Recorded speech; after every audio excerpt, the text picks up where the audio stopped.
28ஆம் சங்கீதம் முதல் வசனம். என் கண்மலையாகிய கர்த்தாவே, உம்மை நோக்கி கூப்பிடுகிறேன். நீர் கேளாதவர் போல மௌனமாயிராதே.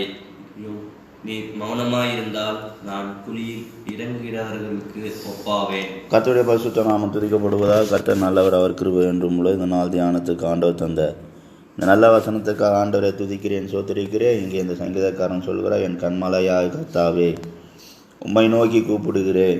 நீர் கேளாதவர் போல் மௌனமாயிராதையும். நீர் மௌனமாயிருந்தால் நான் குழியில் இறங்குறவர்களுக்கு ஒப்பாவேன் என்று சொல்லி இங்கே சொல்லப்பட்டிருக்கு.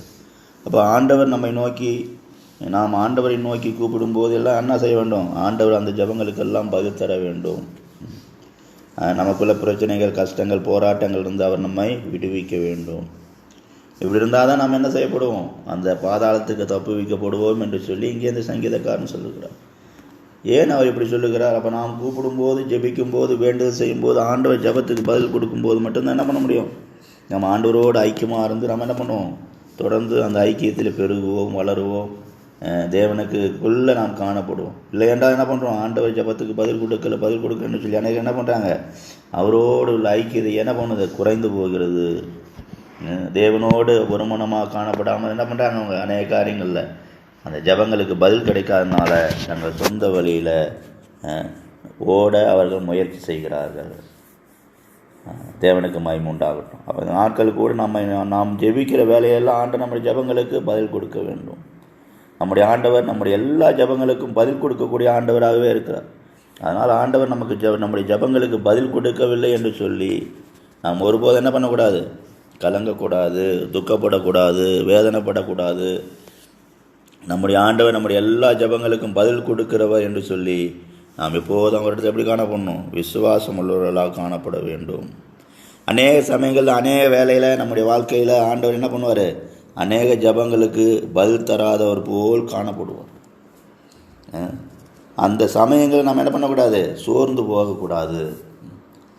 அப்போ சோர்ந்து போகாமல் நாம் காணப்பட வேண்டும். அதை ஏன் அப்படி ஆண்டவர் செய்கிறார்னா, நாம் அப்படியாக அவர் சமூகத்தில் காத்திருந்து அவரிடத்தில் பெரிதான நன்மைகளை பெற்றுக்கொள்ள வேண்டும் என்பதற்காக அப்படி செய்கிறார்.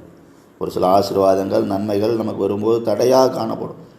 அந்த சூழ்நிலை நாம் எப்படி இருக்கணும்? தேவ சமூகத்திலே அமர்ந்து இருக்க வேண்டும். தேவனையை நோக்கி நாம் பார்த்து கொண்டு இருக்க வேண்டும். அவர் கர்த்தர் நிச்சயமாக நமக்கு பதில் தருவார் என்று சொல்லி அப்போ அவர் சமூகத்தில் காத்திருக்கும்.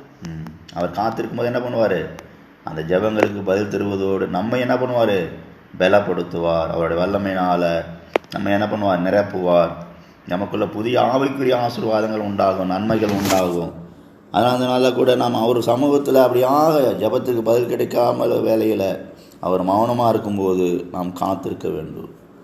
காத்திருக்கும் போது அவர் நம்முடைய இருதயத்தை சிறப்படுத்துவார். நம்ம என்ன பண்ணுவார்? இன்னும் தைரியப்படுத்துவார். இப்போ தேவ சமூகத்தில் காத்திருக்கும் போது நமக்கு என்ன உண்டாகும்? பெரிதான நன்மைகள் உண்டாகும். ஆவிக்குரிய வாழ்க்கையில் பெரிதான ஆசீர்வாதங்கள் உண்டாகும்.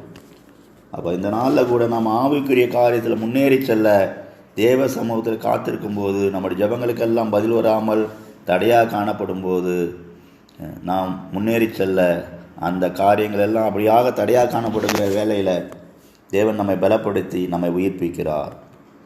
அவர் ஜெபத்துக்கு தடையாக காணப்படும் போது நாம் சோர்ந்து போகாமல் தேவ சமூகத்தில் காணப்படுவோம்.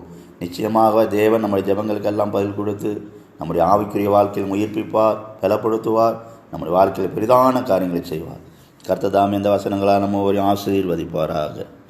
ஜெபம். கிருபையும் சிநேகம் நிறைந்த நல்ல தெய்வமே, நன்றி செலுத்துகிறோம். இந்த நாளை ஆசீர்வதிங்க, நாளை பொறுப்படுத்திக் கொள்ளுங்கள். ஆண்டவரே, நீர் எங்களுடைய எல்லா ஜெபங்களுக்கும் பதில் தருகிற தேவனப்பா. அதை நாங்கள் இந்த வேலையில் கூட விசுவாசிக்கிறோம். நீங்கள் மௌனமாக இருந்த போதிலும் அப்படியா பின்வரும் நாட்கள் எங்களுக்கு பெரிதான ஜெயத்தை கொடுக்கிற தேவனாக இருக்கிறீர்.